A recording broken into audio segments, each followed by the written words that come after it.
সেই মামলাতে আজকে আদালত যেটা বলেছেন যে এই অপরাধীদের বিরুদ্ধে অপরাধ প্রমাণ হয়েছে, তারা ক্রাইমস এগেইনস্ট হিউম্যানিটি করেছেন, সেইটা প্রমাণিত হয়েছে। সাজা দেওয়ার ব্যাপারে 3 জনকে মৃত্যুদণ্ড দিয়েছেন। DMP commissioner Habibur Rahman Habib, additional commissioner Sudip Kumar Chakraborty এবং এডিসি শাহ আলম মোহাম্মদ আক্তারুল ইসলাম, এই 3 জনকে মৃত্যুদণ্ড দিয়েছেন।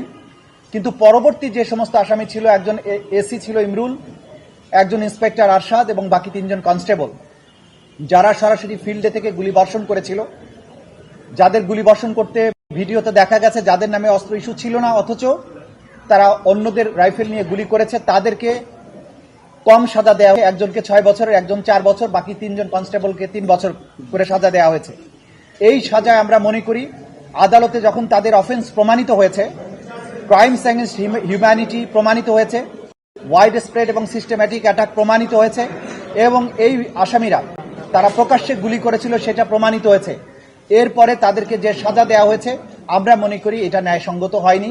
যদিও আদালতের আদেশ সকলের উপরে শিরোধার্য, আমাদেরকে মানতে হবে, যেহেতু একটা অ্যাপিলেট ফোরাম আছে সুপ্রিম কোর্টে, এটার বিরুদ্ধে, এই সাজার বিরুদ্ধে, কম সাজা যেটা দেওয়া হয়েছে সেই অংশটুকুর বিরুদ্ধে প্রসিকিউশনের পক্ষ থেকে আমরা আপিল করব। আমরা এই মুহূর্তে মনে করছি, যদিও পুরোপুরি রায় পাওয়ার পরে আরও পর্যালোচনা করে আমরা সিদ্ধান্ত নেব।